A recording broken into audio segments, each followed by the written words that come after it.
खबर उत्तर प्रदेश के फतेहपुर जिले से है, जहां पर एक दिवसीय दौरे पर आई उत्तर प्रदेश सरकार की महिला कल्याण, बाल विकास एवं पुष्टाहार राज्य मंत्री प्रतिभा शुक्ला ने जनपद में कई कार्यक्रमों में आज भाग लिया। विकास भवन में आयोजित कार्यक्रम में उन्होंने बातचीत के दौरान बिहार सरकार द्वारा जातिगत जनगणना को सार्वजनिक करने पर कहा कि हम इसके पक्ष में नहीं है। जातिगत जनगणना से आपसी मानवता खत्म हो जाएगी।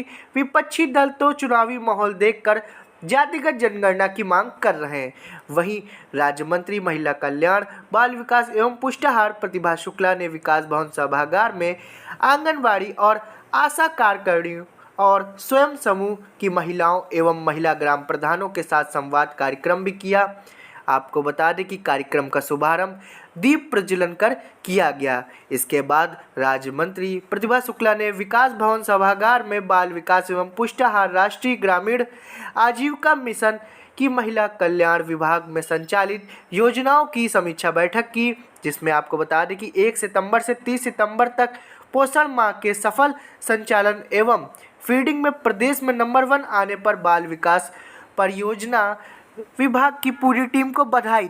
पोषण माह का समाप्त था और 2 अक्टूबर भी समाप्त हुआ। सेवा सप्ताह भी हम लोग का समाप्त हुआ। सेवा सप्ताह में एक विशेष टारगेट ये था कि हमारे आयुष्मान कार्ड बने।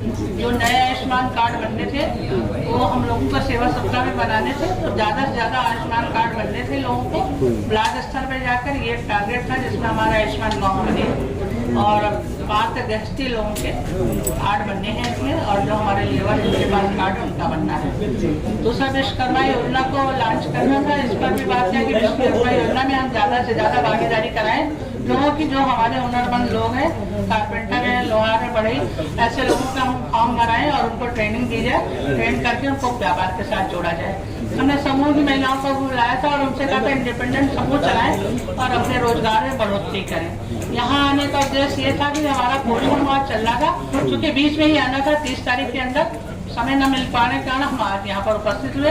पोषण माह में हमारी क्या बढ़ोतरी हुई, हमारा आंगनबाड़ी केंद्र कैसे चल रहे हैं, और दूसरा नगर में जो हमारे आंगनबाड़ी केंद्र हैं उसमें हमारे अपने भवन में किस तरह से ट्रांसफर हो, किस तरह से जिम्मेदारी के साथ हम किराए के भवन में आंगनबाड़ी केंद्र ना चलाएं। ये आने का मेन उद्देश्य था। चूँकि नगर का तो हम लोगों को जमीन ढूंढकर उसमें आंगन अपने भवन चलाने के लिए बनाना पड़ेगा। कुछ नए भवन स्वीकृत कराए हैं क्या? नहीं, स्वीकृत तो नए भवन हुए 35-37 अभी बता रहे हैं नए स्वीकृत हुए हैं, लेकिन अब वो टेंडर PWD ने बनाने से इनकार कर दिया है, तो बाकी वो भवन बना रहे हैं। और पुराना 15-16 था, उसको उन्होंने कहा हमारे 7 बन गए और 5 बाकी बन गए, भी जल्दी से जल्दी तैयार हो जाएंगे। इसमें ये है कि गांव का क्षेत्र का जो है उसमें मनरेगा से और हमारा जो आंगनबाड़ी विभाग से पैसा आता है वो मिलकर बनाने का टारगेट है। आंगनबाड़ी को गोद लेने का प्राविधान भी है।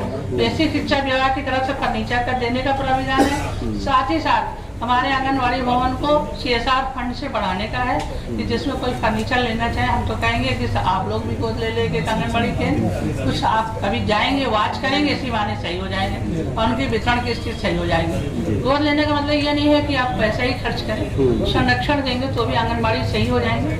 और हमारा बिजली से विभाग के द्वारा भी उसमें बिजली व्यवस्था हो जाए और हमारा इनका हमारे शौचालय बच्चों के बन जाए छोटे, अलग से आंगनबाड़ी भवन व्यवस्थित कर दिया जाए। ये हमारा मनरेगा योजना के अंतर्गत ग्राम प्रधान को बनाना है। कायाकल्प के माध्यम से हमें आंगनबाड़ी केंद्र को पूरा विकसित करना है। इस टारगेट को लेंगे तो वही हमारा कहने का उद्देश्य था कि आप एक लक्ष्य बना लें कि किसी के अंडर में CDPO के अंडर में 190 है, तो 190 में कम से कम इस साल 10 तो बना लो, 20 तो बना लो, कि हम 20 भवन अच्छे कर लेते हैं सारी सुविधा के साथ। सुविधा नहीं होगी तो बच्चा पढ़ने कहाँ आएगा, और यदि हम वितरण भी सही नहीं कर पाएंगे तो कोई मतलब भी नहीं। शिकायतें तमाम मिली हैं आपको, यही आपको सुनने को मिला कि इस पर जो शिकायतें आप सभी लोगों ने प्रस्तुत की हैं उस पर हमारा लेटर जाएगा और कार्रवाई की जाएगी। नगर के आंगनबाड़ियों को चेक कराया जाएगा, लेकिन ये अभी हम आउट नहीं करेंगे कि किस विभाग के द्वारा चेक कराया जाएगा, और जो पर दोषी पाया जाएगा उस पर सख्त कार्रवाई होगी। देखिए अभी कानपुर नगर की 35 आंगनबाड़ी खत्म हो गई, समाप्त हो गई। नियम ने वहाँ की सेवा समाप्त कर दी क्योंकि वो लोग काम नहीं कर रहे थे। हालांकि हमारी इच्छा ये नहीं होती है कि हम किसी की नौकरी लें, लेकिन फिर भी यदि आप काम सही नहीं कर रहे हैं तो ये गलत बात होती है। हम तो देखिए हम ऑनेस्टी से हम लोगों का उद्देश्य रहता है कि ऑनेस्टी से काम करें। हम तो बिल्कुल इस बात के सख्त विरोधी हैं। और हमारा ऐसा मानना है कि यदि आंगनबाड़ी बच्चे की कोई दाल या उसका दलिया लेना चाहता है तो गरीब के कटोरे से सिक्का निकालने जैसे भिखारी के कटोरे से सिक्का निकालने जैसी बात होती है और हम इसके सख्त विरोधी हैं। मैडम, इसीलिए बिहार में जो जाति जनगणना अब लागू हुआ है इसको किस तरीके से आप देख रहे हैं?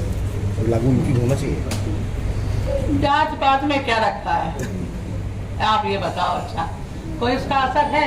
जात को लेकर हम लोग लड़ते हैं, मानवता से बड़ा कोई रिश्ता है क्या? या हमारा आपका कोई परिचय है क्या? क्या हम पूछ रहे हैं कि जात क्या है? किसी को चोट लग जाए रुक कर पूछते हैं जात क्या है आपकी, तब उसकी मदद करें। ये मानवता खत्म हो गई संसार से तो कुछ भी नहीं रह जाएगा, जातियां तो रखी रह जाएंगी यूं ही। तो एक होती है तो भी ठीक है, नहीं होती तो भी ठीक है, मेरा इसमें कोई विशेष रुझान नहीं। विपक्ष तो मांग कर रहा है इसमें। देखिए, विपक्ष वो सारी मांग करेगा जिसमें कहीं कोई रुझान हो। उनको ऐसा लगता है कि हम एक दूसरे को अलग करें, भाई भाई को अलग करें। हम तो समझते हैं मानवता के रिश्ते से बड़ा कोई रिश्ता नहीं होता है और हमारी सरकार सबका काम कर रही है। लोग कहते हैं मुस्लिम भाइयों के सबसे ज्यादा आवास आए हैं, सबसे ज्यादा अभी हम लोगों ने गोद भराई रस्म की है, सबसे ज्यादा आयुष्मान कार्ड मैं खुद देकर आ रही हूँ। सबसे ज्यादा हमारी आंगनबाड़ी बहनों ने बहुत अच्छा कार्य किया, जैसे मुस्लिम समाज भी है। अब जब सारे समाज समाहित हैं, कहाँ जात रह गई? अनुप्रिया तो मांग कर रही हैं, वो तो आपके साथ है। हम साथ होने से क्या होता?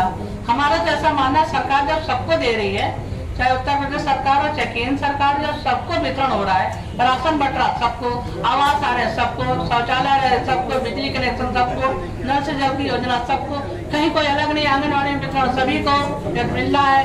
आपका मानना है, लेकिन हमारी तरफ से कोई कंजूसी नहीं है कि तुम इस जात को तो तुम्हें नहीं देंगे, इस जात को तो देंगे। ऐसा हो तो ठीक है, ना हो तब भी ठीक है। नहीं, हमारा तो ये मानना है ना हो। हम मानवता को खत्म करने जैसी बात कर रहे हैं, हम समाज को फिर से टुकड़ों में बांटने की बात कर रहे हैं। हमारा तो ये मानना है कि मानवता से बड़ा कोई रिश्ता है ही नहीं संसार